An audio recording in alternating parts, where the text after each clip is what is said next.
Hello guys, आप सभी लोगों का स्वागत है। अगर आप भी हमारे चैनल पर पहली बार आए हैं तो चैनल को सब्सक्राइब करते, वीडियो को लाइक करते हैं और चलिए बिना किसी देरी के अब अपने वीडियो को शुरू करते हैं। तो जैसा कि पिछले एपिसोड में हमें ये दिखाया जाता है, चेन काफी गुस्से में आ चुका रहता है, तो इसीलिए वो सिस का सीधे गला ही पकड़ लेता है और काफी जोर से गले को दाब रहा था। उसके बाद चेन उसे छोड़ देता है और कह रहा था, वो तो मैंने तुम्हें सिर्फ सिस की वजह से छोड़ दिया, लेकिन अगली बार ऐसा कुछ भी करने की कोशिश की तो याद रखना जान से हाथ धो बैठोगी। लेकिन यहाँ पर इसे बहुत ज्यादा ही मजा आ रहा था और सोच रही होती है कि सिस से ज्यादा मजा तो ये दे रही है, लगता है ये भी अंदर से टूटी हुई है, बहुत ज्यादा मजा आने वाला है। फिर वो चेन का हाथ पकड़ती और कह रही होती कि चलो, अगर तुम्हें यही मंजूर है, आओ मुझे पनिशमेंट दो, तुम्हें जो भी पनिशमेंट देनी है तुम मुझे दे सकते हो।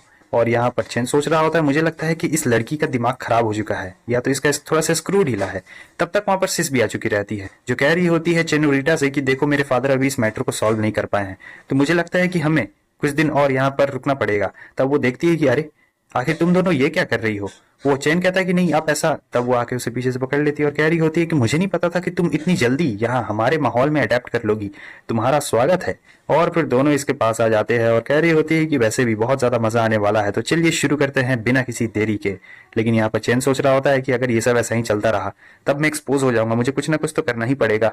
और काफी ज्यादा गंभीर सिचुएशन में वो कह रहा होता है कि अरे देखिए वहां खिड़की पे कोई आया है। सिस कह रही होती मैंने भी पहले ये ट्रिक आजमाई थी। फिर वो जाकर देखती है और कह रही होती है कि क्या तुम भी पुराने ट्रिक्स का इस्तेमाल कर रही हो, तुम्हें क्या लगता है ऐसे हम लोग बेवकूफ बन जाएंगे और कुछ भी नहीं होने वाला। लेकिन तब तक हमें दिखाया जाता है कि सही में एक असैसियन वहां से आ जाता है, वो सीधा सिस के ऊपर हमला करता है, लेकिन वो भी अपनी पावर का इस्तेमाल करती है और दोनों के बीच में कड़ी लड़ाई हो रही थी।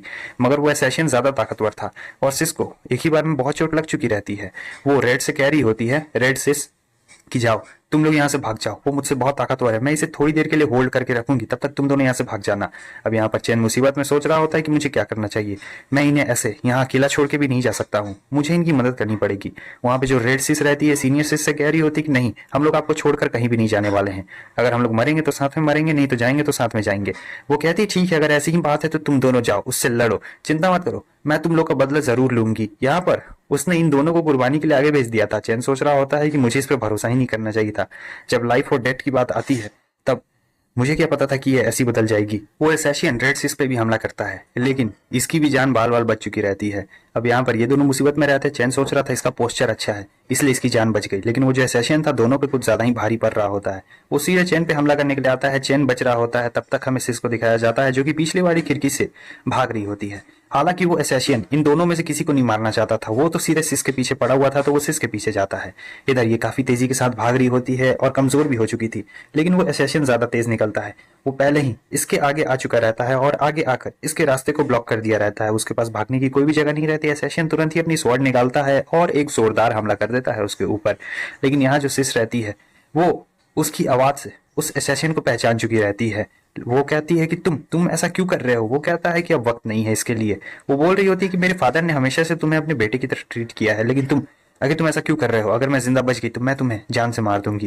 वो कहता है इसके लिए तुम जिंदा बचने ही नहीं वाली हो, और वो उसे बहुत बुरी तरीके से मार रहा होता है। अब सिस की हालत काफी ज्यादा खराब हो चुकी थी, अब उसका आखिरी वक्त आ चुका रहता है। लेकिन तब तक वहां पर चैन आ चुका रहता है और चैन देता है उसे जोरदार पंच। यहाँ पर चैन कह रहा होता है कि वो अभी भी मेरी काम की है, तुम उसे बिना मेरी मर्जी के नहीं मार सकते हो, मैं तुम्हें मारने नहीं दूंगा। वो शशियन कह रहा होता है कि मैं थोड़ा सा केयरलेस हो गया था, मुझे नहीं लगा था कि तुम्हारे जैसे एक छोटी लड़की में इतनी ज्यादा स्ट्रेंथ भी हो सकती है। अगर तुमने कुछ करने की कोशिश की तो मैं सबसे पहले तुम्हें ही मार दूंगा। वो 6 स्टार स्पिरिचुअल स्किल का इस्तेमाल कर रहा था जिसे मून स्लैश कहा जाता है, और ये काफी तगड़ा है। लेकिन जो हमारा चैन रहता है वो बड़े आराम से उन सारे स्लैशेस से बचता हुआ आगे निकल जाता है, फिर तुरंत ही उस एसेसियन के पीछे आ जाता है। एसेसियन सोच रहा होता है ये इतनी तेज कब से बन गई। चैन उसके पीछे से एक जोरदार हमला करता है और उसकी सारी एनर्जी को खत्म कर डालता है। चैन को ऐसा लड़ते देखिए सोच रही होती है कि आखिर चेनोरिटा इतनी ज्यादा पावरफुल कब से बन गई। और इस तरह हमें दिखाया जाता है चैन उससे जाता है, बोल रहा होता है अगर तुम मुझे इसके पीछे के मास्टरमाइंड का नाम बता दोगे तो मैं तुम्हें जिंदा छोड़ सकती हूँ। लेकिन वो कहता है कि तुम सपने देखो। उसके बाद वो अपने दिल को खुद ही एक्सप्लोर कर लेता है और खुद ही सुसाइड भी कर लिया था उसने। यहाँ पर कोशिश रहती है, देखती उसका चेहरा कह रही होती पक्का यही है, और ये इसने सुसाइड क्यों कर लिया। यहाँ पे अभी तब चैन उसे चेक करता है तो उसे दिखता है एक जेड पेंडेंट, और ये पेंडेंट होता है थर्ड एल्डर का, यानी अब ज्यादातर सब चीज क्लियर हो चुका रहता है। लेकिन जो पीछे सिस रहती है वो चैन से पूछ रही होती है कि आखिर तुम हो कौन, और तुमने जानबूझकर मुझे अपने झांसे में फंसाया है क्यों, है ना। चैन उससे कहता है देखो मैं कौन हूँ, कहाँ से आया हूँ, ये जानने की कोई भी जरूरत नहीं है, बस तुम्हें मेरे ऑर्डर्स को फॉलो करना पड़ेगा अगर तुम जिंदा रहना चाहती हो तो। वो कहती है ठीक है, लेकिन अगर मैं मरी तो याद रखना तुम भी मेरे साथ साथ मरोगे। वो एक वेपन निकाल लेती है और कह रही होती है मैं मरना ज्यादा पसंद करूंगी तुम्हारी बात मानने से, लेकिन चैन उसके पीछे आता कह रहा होता है देखा जाएगा, और फिर उसे एक कराटे चॉप मारकर वहीं पर बेहोश कर डालता है।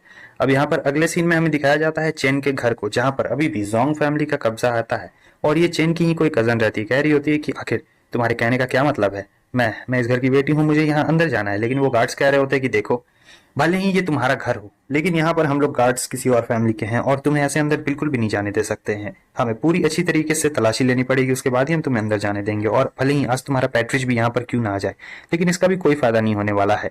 अगर तुम हमें देखने नहीं दोगी तो हम तुम्हें दरवाजे के एक कदम भी अंदर नहीं जाने देंगे। अब यहाँ पर उसके पास और कोई रास्ता बचा ही नहीं था, क्योंकि कोई भी उसकी मदद करने आ ही नहीं रहा था। और यहाँ पर सभी लोग बस कह रहे होते हैं कि जैंग फैमिली बहुत ही ज्यादा लोगों को गुस्सा दिलाती है। दूसरा कह रहा होता है अपना मुंह बंद रखो, अगर उन्होंने सुन लिया तो तुम्हें जिंदा ही नहीं छोड़ने वाले हैं।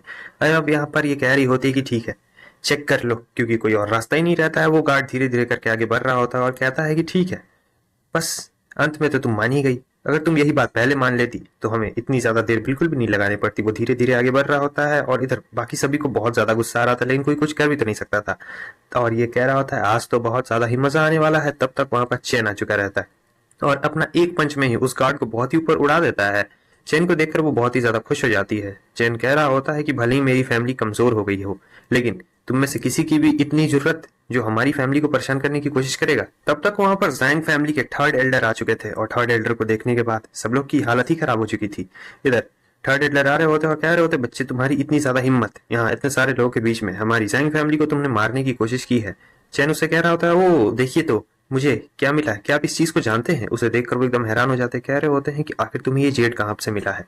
वो कहता है मुझे लगता है कि आप पिछली रात इसे जंगल में भूल गए होंगे, तो मैं पैट्रिज को इन्फॉर्म करने जा रहा था जैंग फैमिली के। ये सोच रहे होते हैं कि लगता है हमारा कल रात वाला असैसिनेशन फेल हो चुका है। आखिर इस बच्चे को ये बात कैसे पता चली, अगर मैंने इसे नुकसान पहुंचाया तब मेरा खेल खत्म हो जाएगा।